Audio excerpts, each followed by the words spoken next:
Donc, après ce magnifique dialogue avec Laura de Tic Tac Pi Catalan, il y a eu une petite erreur de ma part ou une petite imprécision quand j'ai parlé du platane pour la tonnellerie.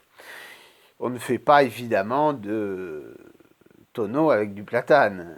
Le platane, ça permet de faire les bastins ou les chevrons que l'on mettait sous les tonneaux pour les stocker dans les caves. Voilà la petite précision quand on sait que certains vont dire « Ah, il a dit une erreur ». Voilà, j'ai fait une accélération, on va dire, mais je tenais à ce que la précision soit donnée. C'est pas pour le tonneau, mais c'est ce qui permettait de stocker dans les caves effectivement le bois, parce que le platane est un bois excessivement dur. Donc, je vais profiter de cette précision sur le platane, de dire les bois.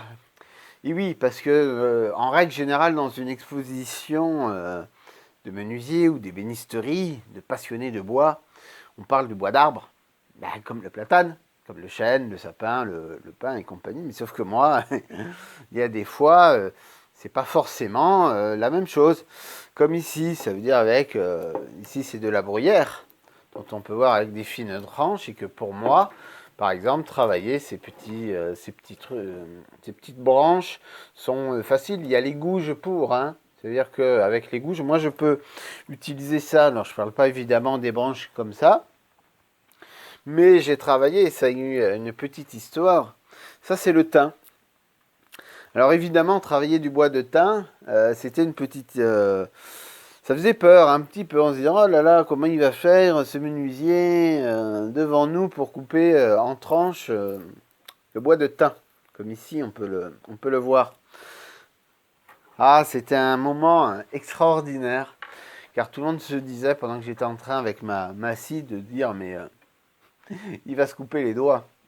Eh bien non, parce que évidemment, avant de faire le travail en public, on l'a fait 100 fois à l'atelier devant les projecteurs qui sont mes faux visiteurs.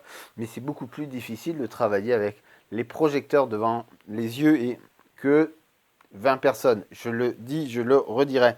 Et puis sinon, je voulais vous montrer un petit trésor, c'est la pomme de pin. Ah, là on a un petit classique et puis là on a les plus belles. Voilà, elle est toute petite. Voilà, je me rapproche. Bien évidemment, ça c'est du trésor, hein, c'est des petites pommes de pin. En plus, celle-là, elle vient de la plaine. Ça veut dire qu'elle ne s'est pas, comment dire, développée. Parce que logiquement, les petites pommes de pin, on va les trouver qu'en montagne, en altitude. Ça, c'est une petite pomme de pin, c'est des petits trésors, ça, parce que c'est très recherché pour moi faire tout ce qui est alors des petits bijoux, des décorations sur les couteaux, compagnie. Donc voilà, voilà ce que peut être une pomme de pin locale. Celle-là, elle n'a pas fait plein de kilomètres pour venir. C'est du local. Donc voilà, une petite précision sur le bois dans cette exposition virtuelle, dans cette inauguration pour les JIMA 2021 en digital. J'espère vous avoir fait dans cette deuxième vidéo explicative, vous avoir montré un peu la difficulté du bois et le fait qu'il faut oser pour travailler ça. Mais au final, vous savez, tous ces bois-là, improbables de notre garrigue, c'est surtout des trésors dans les couleurs. Et c'est un beau cadeau. Et puis n'oublions pas un détail. Si on prend les marqueteries d'autrefois, il fallait trouver ces couleurs.